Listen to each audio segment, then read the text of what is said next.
வணக்கங்க. நான் கதை பாட்காஸ்ட் கவிதா பேசுகிறேன். இது கதை பாட்காஸ்ட் வழங்கும் சென்னியின் வாழ் எபிசோட் நம்பர் 7. இந்த எபிசோடோட டைட்டில் புலி தூதுவன் கொற்றவன். இருவேந்தர் படை அமைஞ்சா தமிழகத்தை அழிக்கிற படையா அது மாறிடும் அப்படின்னாரு பாண்டியர். சேர மன்னர் முழிச்சார். நாம கூட்டுப்படை கட்டணும்னு வச்சுக்கோங்க, சோழரோட பகை நமக்கு வரும் அப்படின்னாரு பாண்டிய மன்னர். வரட்டுமே, வந்தா என்ன, நாம கூன் போடுறவங்களும் கிடையாது, சோழ தடியும் கிடையாது. அவர் இல்லாம நம்மளால சுயமா முடிவெடுக்க முடியும் இல்லையா, நமக்கு அந்த அதிகாரமும் சுதந்திரமும் உண்டு அப்படின்னாரு சேரமன்னர். இல்ல, நீங்க புரிஞ்சுக்கல சேரரே. தமிழகம் இப்போ போர் முரசுகளோட சத்தம் இல்லாம அமைதியா இருக்கு. வடக்குல இருந்து நமக்கு எதிரிங்க வர்ற பயம் இருந்தா நாம கூட்டுப்படை கூட்டணின்னு நாம ஒற்றுமையோட இருக்கோம். முன்னாடி நந்தர்கள் வடுகை எல்லை வரைக்கும் விரிஞ்சு இருந்தாங்க, இப்ப மோரியர்கள். இந்த நிலைமையில நாம மோதிக்கிட்டா வடுகர், நந்தர், கலிங்கர் இவங்களுக்கு இரையாக வேண்டி இருக்கும். நம்ம நோக்கம் தமிழ் மக்களையும் மண்ணையும் காக்குறது மட்டும்தான். அதுக்காக தான் முடிசூடிட்டு இருக்கோம் இல்லையா.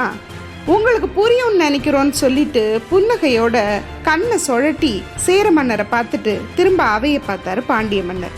இவரோட இந்த சொற்களால சேரரோட முகம் கொஞ்சம் ஏமாத்தமா தெரிஞ்சுது. அதுக்கப்புறம் அங்க எந்த பேச்சும் இல்லை, கொஞ்சம் சத்தம் இல்லாம அடங்கி போச்சு.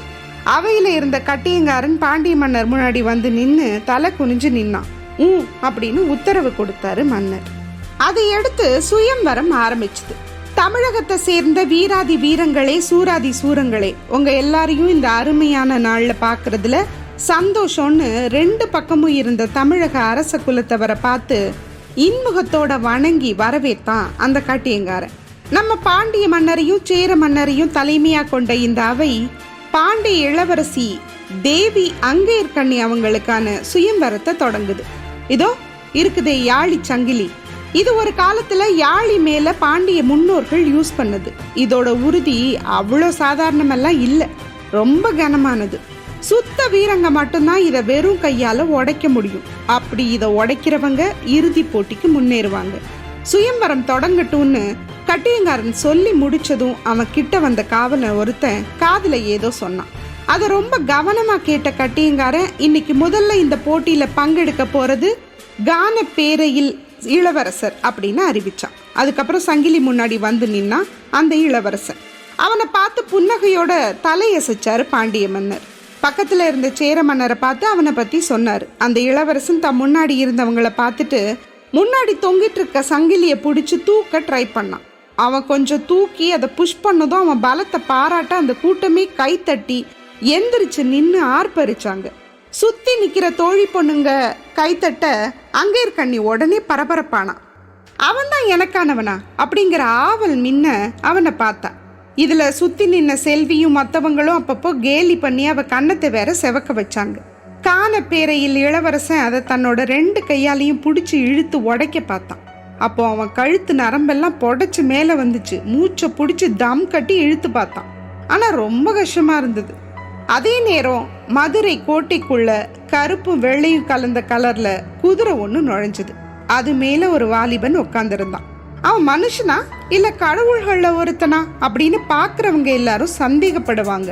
அவன் உடம்பும் அவன் அழகும், ஆஹா இவன் தான் ஆண், என்ன ஒரு வசீகரமான முகம், அடடா அப்படின்னு எல்லாரையும் ரசிக்க வச்சான். தெருவில் அவன் குதிரை ஆற அமர போனதும் போறவங்க வர்றவங்க எல்லாரும் இவனையே கவனிச்சாங்க. அவனை வர்ணிக்கணும்னா மாநிறம், கட்டுக்கோப்பான உடம்பு, ஒயிட் கலர்ல ஒரு வேட்டி, செம்மண் கலர்ல ஒரு சட்டை, அந்த சட்டையோட கழுத்து பகுதியில புலி சின்னம் இருந்தது. ஒத்த மணிமாலை கழுத்துல போட்டிருந்தான். அழகான தாட உள்ள முகம், மீசையும் பிடரியும் இல்லை. இறங்கின புருவங்கள், துரு துருன்னு அங்கேயும் இங்கேயும் பார்க்குற தீ மாதிரி கண்ணுங்க. பின்கொண்ட போட்டிருந்தாலும் ஒரு கத்த முடி அவனோட முகத்தோட முன்பக்கம் வந்து விழுந்திருந்தது. அது சுருள் சுருளா ஆடிட்டு இருந்தது. அந்த வாலிபன் வந்த குதிரையில 2 பக்கமும் மூட்டையும், ஒரு வேலும், ஒரு வாளும், வில்லும், வளரியும், அம்பு கூடும், அதுல கொஞ்சம் அம்பும் இருந்தது. பார்த்ததும் அவன் ஒரு படை வீரன்னு எல்லாருக்கும் புரியுற மாதிரி இருந்தான் அவன். அந்த வாலிபன் தன்னோட குதிரைய ஒரு உணவு விடுதி முன்னாடி நிறுத்துறான். புதுசா வந்திருக்க அவனை சுத்தி இருக்கவங்க கவனிச்சுட்டே தான் இருந்தாங்க. இவ்வளோ பேர் கவனிக்கிறதுக்கு முக்கியமான காரணமே அவன் மர்மமா எல்லாருக்கும் தோணினதுனாலதான். சிம்பிளான ஒருத்தன்னு நினைக்கிறதுக்கு உள்ள தோரணையும் தோற்றமும் அவன்கிட்ட இல்லை. அவன் பெருசா ஒன்றும் செஞ்சிடல, குதிரையை நடத்திட்டு வந்தான், அவ்வளவுதான். அதுல தெரிஞ்ச தோரணை மிடுக்கு எல்லாரையும் ஆச்சரியமா பார்க்க வச்சுது. இவ்வளவு நேரம் அவனை கவனிச்சிட்டு இருந்த விடுதியோட உரிமையாளன் மரியாதையோட அவன் கிட்ட வந்தான். வாங்கயா வணக்கம்னு முகத்துக்கு முன்னாடி கும்பிடு போட்டான் அந்த விடுதி ஓனர். குதிரையிலேருந்து கீழே குதிச்ச அந்த வாலிபன் குதிரையோட முகத்தை தடவி விட்டான். வாங்கயா வணக்கம்னா அந்த விடுதி ஓனர். அவன் குதிரையை தடவி கொடுத்துக்கிட்டே இவனை பார்த்தான். அந்த கூர்மையான பார்வை இவனை என்னவோ பண்ணுச்சு. குதிரைக்கு தண்ணியும் சாப்பாடும் வேணும்னு கம்பீர குரல்ல சொன்னான் அந்த இளைஞன். கிடைக்கும்யா, கொஞ்சம் இருங்கன்னு அந்த சத்திரத்து ஓனர் தன்னோட வேலைக்காரன் ஒருத்தனை பக்கத்துல கூப்பிட்டு குதிரையை கூட்டிட்டு போக சொன்னான். அவனும் அதே மாதிரி குதிரையை கூட்டிட்டு போனான். உங்களுக்கு அப்படின்னு கேட்டு நின்னா ஓனர். சாப்பாடு வேணும்னா இந்த குதிரையில வந்தவன். வாங்க, அறுசுவை சாப்பாடு தயாரா இருக்குன்னு சொல்லி அவனை உள்ள கூட்டிட்டு போனான். அவன் ஓலை வேஞ்ச அந்த விடுதிக்குள்ள தன்னோட நுழைஞ்ச வாலிபனை சிறப்பா கவனிச்சான் அந்த ஓனர். அவனை மேஜையில உட்கார வச்சுட்டு முதல்ல தண்ணி, அப்புறம் வாழை இலை போட்டு சோறு, குழம்பு, இனிப்பு, துவர்ப்பு, கசப்பு, கார்ப்புன்னு பலகாரம் எல்லாம் வச்சு அறுசுவை விருந்து கொடுத்தான் அந்த ஓனர். அந்த வாலிபன் சோத்தை பிசைஞ்சு ஒரு வாய் சாப்பிட்டான். மென்னதுமே கண்ணை மூடி அதோட ருசியை அனுபவிச்சான். கண்ணை திறந்ததும் புன்னகையோட அருமையா இருக்குன்னு சாப்பாட்டை பாராட்டினான். பார்க்கறதுக்கு கரடு முரடான முகத்தோட இருக்க அந்த இளைஞன் சிரிச்சதும் வசீகரமா தெரிஞ்சான். அதுக்கு விடுதிக்காரன் நிறைஞ்ச சிரிப்போட மகிழ்ச்சிங்க அப்படின்னா. கொஞ்சம் இப்படி உட்காருங்க, உங்ககிட்ட பேசணும் அப்படின்னா அந்த இளைஞன். அதை கேட்ட அந்த ஓனர் முதல்ல கொஞ்சம் தயங்கினான். அவன் தயங்குறத பார்த்து அந்த இளைஞன் சாப்பிட்டுக்கிட்டே உட்காருங்க, உங்களை ஒன்றும் தின்னிட மாட்டேன், தயக்கம் இல்லாம உட்காரலாம் அப்படின்னு கேலியா சொன்னான். ஏனோ அவனோட வசீகரமான பேச்சை மீற மனசு இடம் கொடுக்காததால ஓனர் அவனுக்கு எதிர்த்தாப்புல வந்து உட்கார்ந்தான். தன்னோட விரல்ல ஒட்டி இருந்த சோத்தை உறிஞ்சு சுவைச்ச அந்த இளைஞன் வாயில சாப்பிட்டுக்கிட்டே மதுரையில எது சிறப்பு அப்படின்னு கேட்டான். அதுக்கு ஓனர், தம்பி முதல்ல நீங்க யாரு அப்படின்னு தயங்கி தயங்கி கேட்டான். அதுக்கு பதில் சொல்லாம கூர்மையா பார்த்தான் அந்த இளைஞன். இல்ல யார் எவர்னு தெரிஞ்சுக்கலான்னு தான் அப்படின்னு இழுத்தான் அந்த ஓனர். என் பேர் கொற்றவன், சோழ நாட்டுல இருந்து வரேன் அப்படின்னா அந்த இளைஞன். இதை கேட்டதும் சோழ நாடா அப்படின்னு ஓனர் குரல்ல அதிர்ச்சி தெரிஞ்சது. அந்த அதிர்ச்சியை கவனிச்ச கொற்றவன், ஆமா அதுல எதுவும் பிரச்சனையா அப்படின்னு கேட்டான். அதுக்கு அந்த ஓனர், இல்ல பிரச்சனையெல்லாம் இல்லைன்னு கீழே பார்த்து எதையோ யோசிச்சான். அவனை ஆழமா ஊடுருவி பார்த்தான் கொற்றவன். என்ன யோசனை அப்படின்னு கேட்டான். ஓனர் தயங்கினான். அது அப்படின்னா எதுவா இருந்தாலும் தயக்கம் இல்லாம சொல்லலாம். சாப்பாடு கொடுத்தவங்களுக்கு உயிர் உள்ள வரைக்கும் சோழ நாட்டவங்க நட்பா இருப்பாங்க அப்படின்னா கொற்றவன் விடுதிக்கார மனசுல இருக்கத சொன்னான். இளம்பெருஞ்சென்னியாரும் எங்க பாண்டிய மன்னரும் மனக்கசப்புல இருக்காங்கன்னு கேள்விப்பட்டேன். சோழ நாட்டவங்களும் கூட தான், அதான் அப்படின்னா கொற்றவன். இதுதான் தென்னாட்டுக்கே தெரியுமே, எனக்குள்ள எந்த கசப்புமே இல்லை. சரி, இது இப்போ முக்கியம் இல்லை, இங்க என்ன விழா நடந்துட்டு இருக்குன்னு கேஷுவலா கேட்டான் கொற்றவன். எங்க இளவரசிக்கு சுயம்வரம் நடக்குதுன்னு அந்த விடுதி ஓனர் சொன்னான். அதை கேட்ட கொற்றவன் கொஞ்சம் யோசிச்சான்.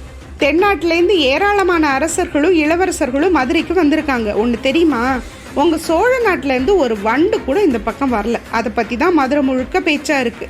ஆமா, உங்க நாட்டுல இரட்டை பிறவியில இளவரசங்க இருக்காங்களாமே அப்படின்னு கேட்டான் ஓனர். ஆமா, ஒருத்தர் வெற்றிவேல் சென்னி, இன்னொருத்தர் வெண்வேல் சென்னி. இதை சொல்லும் போது கூட கொற்றவன் ஏதோ யோசிச்சுட்டே இருந்தான். சரி, இது வேற சீன். 3 இளவரசங்க முயற்சி பண்ணியிருந்தாங்க. ஆனா ஒருத்தரால கூட யாழி சங்கிலிய உடைக்க முடியல. அந்நேரம் இன்னொருத்த முயற்சி பண்ணிட்டு இருந்தா. தன்னோட மொத்த பலத்தையும் யூஸ் பண்ணான். ஆனா மூச்சு முட்டுனதுனால மயங்கி சரிய போனான். அதை பார்த்து அவை ஒரு ஏமாத்த ஒலி எழுப்புச்சு. பாண்டிய இளவரசி அதை பார்த்து பெருமூச்சு விட்டா. அவனை தூக்கிட்டு போனாங்க. அதையே சேர மன்னரும் பாண்டிய மன்னரும் பார்த்துட்டு இருந்தாங்க. அப்போதான் அவைக்குள்ள அந்த பெரிய நிழல் ஊடுருவ ஆரம்பிச்சது. அரண்மனை வாசல கதிரவன் ஆக்கிரமிச்சிட்டு இருக்க அதுக்கு நடுவுல கருப்பா ஒருத்தன் உள்ள நுழையிறது தெரிஞ்சுது. எல்லார் கவனமும் உள்ள நுழையிற அவன் மேல திரும்பிச்சு. முற்றத்துல நின்றுட்டு இருக்க அங்கேய கண்ணியும் அவனை பார்த்தா. முதல்ல யாருன்னு தெரிஞ்சுக்கத்தான் பார்த்தா. ஆனா அவனை பார்த்ததும் முகம் மாறிடுச்சு அவளுக்கு. அவ்வளோ அழகான அந்த இளைஞனை பார்த்ததும் பாண்டிய இளவரசியோட கண்ணுங்க ஆச்சரியத்தை கக்குச்சு.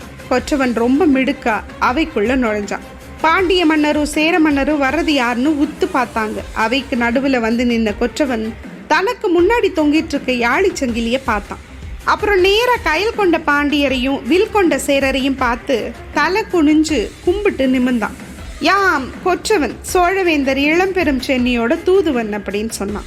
2 பக்கமும் பல அறைகளை கொண்ட நீளமான அரண்மனை பாதை அது. அந்த பாதை முன்னாடி மோகூர் பழையன் கையை பின்பக்கம் கட்டிக்கிட்டு முகத்துல கடுமையோட நடந்துட்டு இருக்க, அவனுக்கு பின்னாடி கொற்றவன் நடந்துட்டு இருந்தான். கொற்றவனுக்கு பின்னாடி வேலைக்காரங்க 2 பேர், காவல்காரங்க 2 பேர் அவங்கள பின்தொடர்ந்து போனாங்க. 2 பேரோட கையிலையும் கொற்றவன் கொண்டு வந்த மூட்டை முடிச்சுங்க இருந்தது. கொற்றவனுக்கு பின்னாடி நடந்துட்டு இருக்க அந்த காவல்காரங்க 2 பேரும் ஒருத்தர் முகத்தை ஒருத்தர் அப்பப்போ பார்த்தபடி நடந்துட்டு இருந்தாங்க. அவங்க காவல்காரங்க தான், ஆனா ஒற்று வேலை செய்யற வேலைக்காரங்க. கொற்றவனோட மூட்டையை தூக்கிட்டு போறேன் அப்படிங்கிற பேர்ல அதை சோதனை பண்ணிக்கிட்டே வந்தாங்க. கொற்றவனோட மூட்டைக்குள்ள மாத்து ட்ரெஸ்ஸும் போர்வையும் எழுதுறதுக்கு சில ஓலைகளும் அச்சாணிகளும் மட்டும்தான் இருந்தது. அதுக்குள்ள சந்தேகப்படும்படியா எதுவுமே இல்லை அப்படிங்கிறத நடந்து வரும்போதே கண்ணாலேயே பரிமாறிக்கிட்டாங்க. அரச மரியாதையோட நம்மளை எங்க கூட்டிட்டு போறாங்கன்னெல்லாம் அப்போ அவன் பொருட்படுத்தவே இல்லை. அவன் யோசனையெல்லாம் 2 விஷயத்து மேலதான் இருந்தது. முதல் விஷயம் தன்னை கூட்டிட்டு போற மோகூர் பழையன் தான். இன்னொரு விஷயம் முன்னாடி பாண்டியாவையில நடந்த சம்பவங்கள். மோகூர் பழையன் மாவீரன், எப்படிப்பட்ட போரையும் வெற்றி பாதைக்கு வழி நடத்திட்டு போற அசாதாரணமான போர் நுட்பமும் பலமும் உள்ள வேளிர் மன்னன். வழக்கமா தென்னாட்டை ஆட்சி பண்ற மூவேந்தர்களுக்கு முக்கண்ணுங்கன்னு பலரும் சொல்லுவாங்க. சோழருக்கு அழுந்தூர் வேள் திதியர், சேரனுக்கு முதிரைமலை கோமான் வேள் பிட்டங்கொற்றன், பாண்டியருக்கு மோகூர் பழையன். இந்த மூவேந்தர்களுக்கும் அவங்களோட முக்கன் இந்த 3 வேளிர்கள் தான். அவங்களோட படைக்கு தலையா இருக்கதும் அவங்கள புகழோட இருக்க வச்சுது. அப்படிப்பட்ட பேரும் புகழும் இருக்க மோகூர் பழையன் தன்னை கூட்டிட்டு போறதையே பெருமையா நினைச்சான் கொற்றவன். அதுக்கப்புறம் கொஞ்சம் முன்னாடி தான் பாண்டியாவைக்குள்ள தான் நுழைஞ்சதையும் அங்க பேசினதையும் எல்லாம் ஒரு தடவை நினைச்சு பார்த்தான். கொற்றவன் தான் சோழர் இளம்பெருஞ்சென்னியோட தூதுவன்னு சொன்னதும் பாண்டியாவையே சலசலத்து போச்சு. பலரும் சோழ தூதுவனை பார்த்து ஏதேதோ பேசினாங்க. ஏனோ கொற்றவன் சோழ தூதுவன்னு தன்னை சொன்னதும் சீரரோட முகம் கொஞ்சம் இறுக்கமாச்சு. பாண்டிய மன்னர் கொற்றவனை பார்த்துட்டு மோகூர் பழையனை பார்த்தாரு. அவர் கண்ணு சொன்ன கட்டளையை புரிஞ்சுக்கிட்டு உத்தரவு அரசேன்னு சின்னதை தலை அசைச்சிட்டு கொற்றவன் கிட்ட வந்தா மோகூர் பழையன். நீங்க சோழ தூதுவன்கிறதுக்கு என்ன சாட்சி அப்படின்னு கேட்டான் கொற்றவனை பார்த்து. பழையன் கேட்ட விதத்திலேயே மிரட்டல் தெரிஞ்சது. ஆனா கொற்றவனா அதுக்கெல்லாம் அசர்ற ஆளு. உடனே தன்னோட கச்சையிலேருந்து உள்ளங்கை அளவுள்ள எதையோ எடுத்தான். அது தோல் துணியாலையும் கயிறாலையும் கட்டி இருந்துச்சு. கொற்றவன் அதை பிரிச்சான். அது ஒரு தங்க லட்சினை. அதுல சோழர்களோட சின்னமான பாயும் புலி பொறிக்கப்பட்டு கீழே சோழன் இளம்பெருஞ்சென்னி அப்படின்னு எழுதியிருந்தது. புலி, நம்ம புலி பதுங்குற புலி இல்ல, பாயிற புலின்னு அவங்களுக்கு புரியுற தருணம் வந்துருச்சு இல்ல. என்ன நடக்குதுன்னு அடுத்த எபிசோட்ல பார்க்கலாம். அது வரைக்கும் நன்றி, வணக்கம்.